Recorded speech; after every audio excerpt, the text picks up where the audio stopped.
Hello বন্ধুরা, আসসালামু আলাইকুম। আপনারা সবাই কেমন আছেন? আশা করি ভালো আছেন। এই রাতের মধ্যে কী বানামো ভাবতাছি। তারপর মাথার মধ্যে চলে আসলো ফ্রেঞ্চ ফ্রাই বানানো যায়। তারপর আমি কয়েকটা আলু নিয়ে নিলাম। আলু নেওয়ার পর আলুগুলোকে ভালোভাবে কেটে এবং সম্পূর্ণভাবে ধুয়ে নিলাম। আমি সম্পূর্ণ নতুন, সবাই আমাকে সাপোর্ট করবেন, এগিয়ে নিয়ে যাবেন, ভালোবাসবেন, এটাই আপনাদের কাছে দোয়া রইল। ভুল হলে ছোট বোন হিসাবে মাফ করে দিবেন। কোনো খারাপ কমেন্ট করবেন না, সবাই আমাকে ভালোবাসবেন, সাপোর্ট করে এগিয়ে নিয়ে যাবেন। তারপর আমি এগুলোকে মশলা দিয়ে মেখে তারপর ফ্রেঞ্চ ফ্রাই তৈরি করার চেষ্টা করব। প্রথমে আমি দিয়ে দিলাম লবণ, হাতের কাছে যাই ছিল তাই দিয়ে এগুলোকে মতে মতে বানিয়ে ফেললাম। তারপর আমি দিয়ে দিব হলুদের গুঁড়া।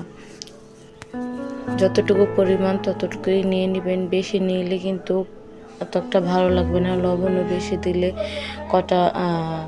কটা হয়ে যাবে, ভালো লাগবে না। তারপরে এগুলোকে আমি মিশিয়ে নিব। মিশিয়ে নেওয়ার পর আমি গরিবের চুলায় চলে গেলাম। তারপর একটি গ্যাসের মধ্যে কড়াইয়া বসিয়ে দিলাম। কড়াইটা যখন একটু গরম হয়ে আসলো, তারপর আমি এটার মধ্যে তেল দিয়ে দিব।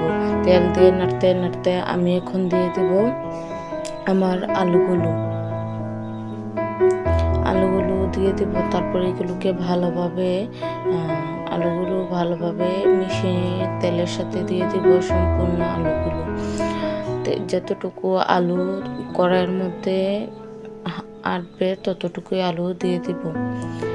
তার মাঝে আমি আপনাদেরকে বলে দিই, এটা বিভিন্ন রকমভাবে বানানো যায়।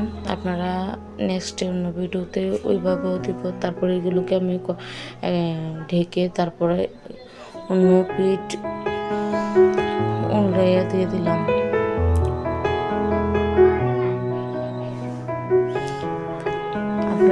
তারপর আমার হয়ে গেল সম্পূর্ণ ফ্রেঞ্চ ফ্রাই রেসিপিটি। আজকের রেসিপিটি আপনাদের কাছে কেমন লেগেছে অবশ্যই কমেন্টে বলবেন এবং বেশি বেশি শেয়ার করবেন। তারপর আমি এগুলোকে একটা প্লেটের মধ্যে এখন ঢেলে দেব। তারপর আমার সম্পূর্ণ ফ্রেঞ্চ ফ্রাই তৈরি হয়ে গেছে, গরিবের ফ্রেঞ্চ ফ্রাই।